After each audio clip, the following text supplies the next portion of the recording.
जी नमस्कार। सारण टुडे की तरफ से मैं रमन सिंह। आज हम लोग सारण जिला अंतर्गत मढ़ौरा अनुमंडल के तरैया प्रखंड के 13वें नंबर के पंचायत में 24 तारीख को जो प्रस्तावित 24 अक्टूबर को प्रस्तावित चुनाव तिथि है उसके संबंध में संभावित भावी और चुनाव लड़ने वाले उम्मीदवारों से संपर्क कर रहे हैं और उनसे चुनाव में पंचायत के विकास के प्रति उनकी भूमिका के संबंध में बातें कर रहे हैं। सो ये बड़े हर्ष की बात है और अच्छी बात भी है कि तरैया के इस 13वें नंबर के पंचायत भटगाई पंचायत में इंजीनियरिंग की पढ़ाई करने के बाद मास्टर ऑफ बिजनेस एडमिनिस्ट्रेशन की डिग्री लेके एक स्नातकोत्तर विद्यार्थी छात्र जिन्होंने लगभग एक बड़ा अपने जीवन का हिस्सा 1.5 दशक के करीब का हिस्सा इन्होंने गुजारा है राजनीति में। आप हैं श्री रविंद्र कुमार जी और आप बिहार में अनुसूचित जाति मोर्चा से प्रवक्ता के रूप में किसी राजनीतिक दल से संबंधित प्रवक्ता का काम विकास देखते रहे हैं और इस चुनाव में बतौर उम्मीदवार इस चुनाव में सबसे पहले पोस्टर भावी मुखिया प्रत्याशी के रूप में इनका हम लोगों को दीवारों पे कई जगह नजर आया है। ये एक अच्छे संभ्रांत परिवार से बिलोंग करते हैं। इनके पिताजी अवकाश प्राप्त इंजीनियर रहे हैं, चीफ इंजीनियर के पद से उन्होंने अपनी सेवाएं दी हैं और रविंदर जी पटना में से सार्वजनिक जीवन में राजनीतिक कार्यकर्ता के रूप में जुड़े हुए हैं। तो मैं समझता हूं कि पंचायती राज व्यवस्था के विषय में आपको तो जानकारी होगी, कुछ कहना चाहेंगे पंचायती राज के बारे में? सभी भटगाई पंचायत के सभी जनता को प्रथम मेरा नमस्कार, प्रणाम। सभी माता बहनों को मेरा प्रणाम। हमारे इस लोकतंत्र में दो व्यवस्थाएं हैं, एक डायरेक्ट और एक इनडायरेक्ट। और पंचायती राज व्यवस्था है ऐसी व्यवस्था है जो हमारे यहाँ डायरेक्ट व्यवस्था के रूप में जानी जाती है, जिसमें ग्राम सभा की बैठक में जो निर्णय होता है वो मुखिया को बताया जाता है। उसके अंतर्गत मुखिया को उसको काम करना पड़ता है। तो ये बहुत ही सुंदर व्यवस्था है हमारे पंचायती राज का। ओके, धन्यवाद रविंदर जी। पहले एक बात और स्पष्ट कीजिए कि आप न केवल एक उम्मीदवार के रूप में यहाँ पंचायत के लोगों से ही मुखातिब हैं, बल्कि मुझे लगता है कि आपको शायद पूरे प्रदेश के लोग देख रहे हों और सारण टुडे के काफी बड़ा फॉलोअर ग्रुप है, ये सब आपको देख रहा है। तो मुझे एक बात का जवाब चाहिए आपसे, ये कौतूहल भी है, उत्सुकता भी है कि इतनी अच्छी शिक्षा ग्रहण करने के बाद राजनीतिक कार्यकर्ता के रूप में राज्य की राजधानी पटना में रहने के बाद ये पंचायती स्तर पे आके चुनाव लड़ने में की रुचि दिखाना और इसकी तैयारी करना, मतलब ये निर्णय आपने कैसे लिया? देखिए, मैं एक ऐसे परिवार से आता हूँ जिसमें मेरे पिताजी एक पद पे रहते हुए उनकी बहुत अच्छी मंशा देखते थे कि जब भी वो गांव घर आते थे तो लोगों के बीच में रहना, उनकी मदद करना, कोई भी मेरे घर दरवाजे पे आए कभी भी किसी भी काम के लिए तो ना नहीं बोलना, वो मेरे पास उनका एक इनहेरिटेंस है, उनका एक दिया हुआ मेरे अंदर एक उनका अंश है जो ये देखते देखते मेरे अंदर कहीं ना कहीं घर करता चला गया कि लोगों के बीच में, अपनों के बीच में रह के और उनकी कुछ सेवा की जाए तो उसका प्रतिफल कहीं ना कहीं बाद में दिखता है। जो मेरे पिताजी के साथ दिखा वो आगे निरंतर बढ़ते रहे, लोगों के बीच सेवा सद्भाव के लिए रहते थे अपनी नौकरी के रहने के दौरान भी।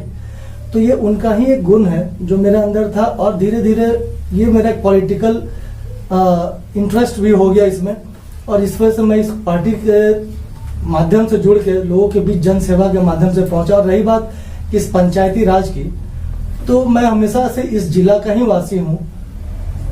बीच में अपना पढ़ाई लिखाई की वजह से मैं कुछ बाहर रहा, इंजीनियरिंग किया, MBA किया, कुछ वक्त नौकरी भी की, आज अपनी बिजनेस है सेटल किया। फिर मुझे यहाँ पे अपने जिला में वापस काम करने का एक मौका मिला, तो मैं उस पार्टी के माध्यम से ही इस जिला में, अपने गांव घर में काम करता रहा, जुड़ा रहा। आज ये एक बड़ा सौभाग्य का बात है कि एक मुझे ये अवसर प्राप्त हुआ कि मेरे अपने जिला में, अपने गांव के, अपने पंचायत में काम करने का एक मौका मिल रहा है। तो मेरी भी एक इच्छा है कि मैं कुछ ऐसा कर गुजरूं यहाँ से ताकि मेरे पंचायत में भी कुछ मेरे पिताजी की तरह लोग मुझे भी जाने कि एक लड़का अपने ही गांव घर का है जो कुछ करके गया। और आगे मेरी भी एक लालसा है कि जो दे पाऊं अपनी तरफ से इस पंचायत को पूर्ण रूप से। चलिए, बहुत बहुत शुभकामनाएं। सारण टुडे की तरफ से आपको कि आप में इतने उच्च शिक्षा प्राप्त होने के बाद पंचायती राज व्यवस्था में बतौर उम्मीदवार आपके पोस्टर चारों तरफ नजर आ रहे हैं। इस पंचायत में 4 गांव का ये पंचायत, भटगाई पंचायत इसका नाम हुआ, और इसमें मोलानापुर, भटगाई, परौना और मंझोपुर, ये 4 गांव आते हैं। इस गांव की चौहद्दी को देखें तो इस गांव के उत्तर में सारण तटबंध है। तटबंध से काफी अंदर बहुत बड़ा क्षेत्र दियारा का है, जो यहाँ के लोग मुजफ्फरपुर इलाके तक के भी जमीन में उनकी अपनी जमीनें उस पर खेती करते हैं। उसके बाद एक हिंद केसरी बांध है जो मोलनापुर गांव से शुरू होके हमारे ये स्टेट हाईवे में आके मिल जाती है। तो ये 2 जगह इस बार बाढ़ में बुरी तरह से टूटा हुआ है, और उसका भी अभी आप आए हैं चुनाव में बतौर उम्मीदवार के रूप में लड़ने, तो आप देख रहे हैं चारों तरफ जल जमाव का संकट, खासतौर से दलित महादलित टोले में बहुत बुरी स्थिति है। लोगों के आने जाने, घर से निकलने, अभी भी घरों में पानी दिख रहा है। तो ऐसे में आप जब पंचायत का चुनाव लड़ने आ रहे हैं तो इस पंचायत का आपने भ्रमण किया होगा, तो आपको इस पंचायत की सबसे बड़ी समस्या, ज्वलंत समस्या क्या लगती है जिसका निदान करना निहायत जरूरी है? जब मैं इस पंचायत में घूम रहा था और आज भी घूम रहा हूँ, लोग बहुत सारी समस्याएं नजर आ रही हैं, लेकिन इसमें एक बहुत ही ज्वलंत और जो मुझे दिखा कि अपना परौना जो गांव हुआ, वहाँ वाटर लॉगिंग का एक बहुत ही बड़ी समस्या है, जो इस समस्या का निराकरण करना बेहद ही जरूरी है। क्योंकि मुझे याद है कि जब मैं पहले आया करता था कुछ सालों पहले, और जब मैं उधर जाता था तो वहाँ की खेती देखता था, और आज देखता हूँ पानी ही पानी रहता है, जो साल की शायद मेरे हिसाब से 3 फसल हो सकती थी और होती भी थी। आज बमुश्किल 1 फसल हो पाती है, बाकी सारे समय वहां पे पानी का जमाव रहता है। इससे एक तो खेती पे असर पड़ ही रहा है, दूसरी चीज यहाँ पे जो खेतीहर मजदूर हैं उनका एक समस्या, उसी खेती पे मजदूरी करके उनका भरण पोषण घर परिवार का चलता था। आज वो उनके सामने खाने पीने का संकट तक सामने आ गया, क्योंकि उनकी तो रोजी रोटी वही थी। आज वो खेती ने एक फसल की होती है और सालों भर वैसी पड़ी जाती है, वो जल जमाव कर, तो खेती कहाँ पे हो नहीं पाती, जिससे एक समस्या उनके सामने। इसका निराकरण करके, इस वाटर लॉगिंग का निराकरण करके और इस समस्या को दूर करके हम उनको फिर से वही रोजगार दे सकते हैं, उनके भरण पोषण की समस्या खत्म कर सकते हैं। खेती होगी, फसल होगी, जमीन मालिक के लिए भी, उनके लिए भी एक आमदनी का सोर्स है, क्योंकि वो भी किसान है, और वो जिसको रोजगार दे रहे हैं, जिनके वजह से उनका भरण पोषण चल रहा है, वो परिवार भी खुशहाल रहेगा। बहुत अच्छे विचार हुए आपके। तो एक जैसे हम लोगों ने पत्रकार के रूप में यहाँ भ्रमण किया है, तो हम लोग देखते हैं कि यहाँ हमारे बॉर्डर को बॉर्डर बनाता है एक नहर है। नहर जो इस पंचायत में भटगा है, ये मंझोपुर से परौना को टच करते हुए नारायणपुर को पार करती हुई निकलती है। उसमें एक साइफन है, एकमात्र जल निकासी का वही तरीका, वही रास्ता है। और उसके बाद इस पंचायत में भटगाई, मोलनापुर के भी कुछ हिस्से, परौना का काफी बड़ा हिस्सा और मंझोपुर का भी क्षेत्र पानी में अक्सर डूबा रहता है। तो ये पानी के लिए अस्थायी निकासी की अभी तक व्यवस्था नहीं हो पाई। जनप्रतिनिधियों के तरफ से इस तरह का कोई काम हम लोगों को दिखाई नहीं देता है कि इसका अस्थायी निदान किया जाए। एक बड़ी अच्छी बात आपने कही कि किसान भी उस पर निर्भर करते हैं, उनकी भी आमदनी बढ़ेगी और मजदूरों की भी आमदनी बढ़ेगी। तो इसमें तो ये नहर से जब पानी की निकासी की व्यवस्था करनी होगी, तो उसके लिए आप क्या करेंगे उस दिशा में? ये इतना आसान काम तो नहीं है, मुश्किल काम लगता है, बट आप कर पाए तो कैसे करेंगे? नहीं, ये सही बात है, ये मुश्किल काम है, लेकिन इतनी भी मुश्किल काम नहीं कि इसको इस दरम्यान जो भी वर्तमान में भी किया जा सकता था, जो लोग नहीं कर पाए। इसके स्थायी निराकरण के लिए एक हमारे यहाँ एक साइफन है। जी हाँ। इसमें ही कुछ इसको एक बृहद रूप से बड़े साइफन का यहाँ निर्माण कराना पड़ेगा और एक ऊंचे पुल का निर्माण करा के इसका हम लोग कुछ और जो भी स्थायी निराकरण संबंधित विभाग से होगा उससे हम लोग कराने का प्रयास किया जाए। इसको करवाएंगे ही, क्योंकि ये एक बहुत ही ज्वलंत मुद्दा भी है, और ये अगर स्थायी सॉल्यूशन निकलता है तो बड़ी आबादी से प्रभावित होती है, जिसको इसका बेनिफिट मिल सकता है। तो हम लोग इसको मिलकर करना चाहेंगे, और ये में सभी पंचायत के लोगों का सहयोग चाहिए। मैं इसको धरती पे उतार के दिखा दूंगा। बहुत बहुत धन्यवाद। हमारी फिर शुभकामनाएं आपके लिए कि आप इस काम को करें। इस पंचायत के लोग बड़े आभारी होंगे। अभी पिछला जो पंचायत का चुनाव हुआ था उसमें 21 उम्मीदवारों की संख्या थी।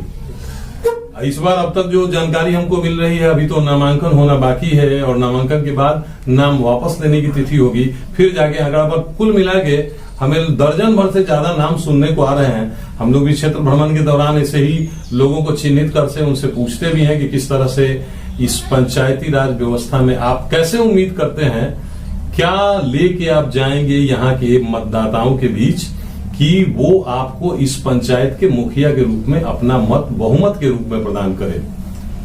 लोकतंत्र है, लोगों को लड़ने की अपनी अपनी इच्छा होती है, लोकतंत्र में सबको लड़ने का अधिकार है। सब लोग की अपनी एक सोच है कैसे विकास करना है। मेरी भी एक अपनी युवा सोच है कि मैं इसको कैसे आगे ले चलूंगा। मेरी इच्छा पंचायत, पहले तो देखिए बहुत सारी समितियां हैं जो शायद आज भी मुझे नहीं लगता कि गठित है। मुखिया के अंतर्गत जो भी हमारे 6-7 समिति का गठन होता है, उसकी गठन अभी तक मुझे नहीं लगता कि पूर्ण रूप से हुई भी है, जो मुझे लग रहा है, पता चल रहा है।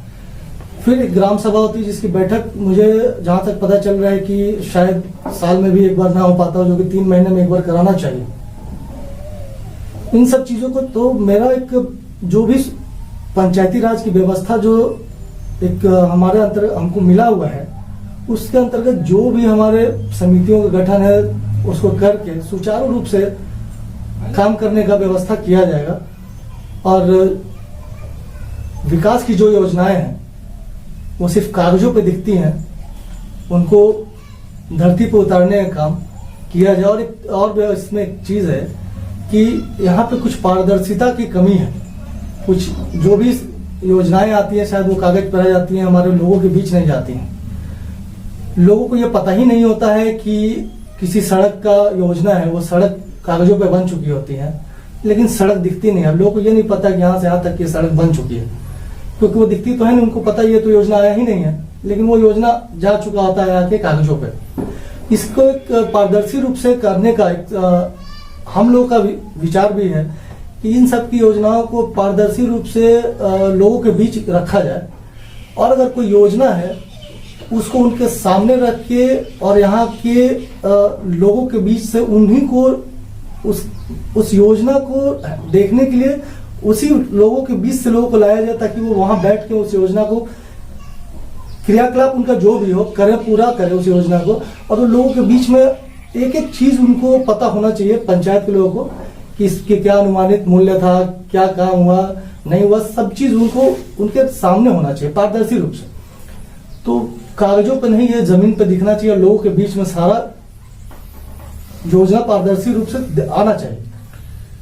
चलिए, ये भी बड़ी अच्छी बात है कि पारदर्शिता की बात आप कह रहे हैं कि योजना को पारदर्शी बनाया जाए। तो क्या आप ये अपने मतदाताओं को ये संदेश देना चाहते हैं कि किसी भी योजना का चयन करने के लिए आप पारदर्शी प्रक्रिया अपनाएंगे?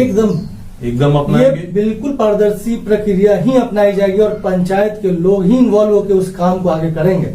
बहुत अच्छी बात है। तो क्या उसमें जो भी विकास की योजना बनती है उस संबंध में जो आवंटन होता है जी, और निर्माण का जो मापदंड होता है, क्या इनकी जानकारी भी लोगों को दी जाएगी? बिल्कुल दी जाएगी, हर माध्यम से दी जाएगी।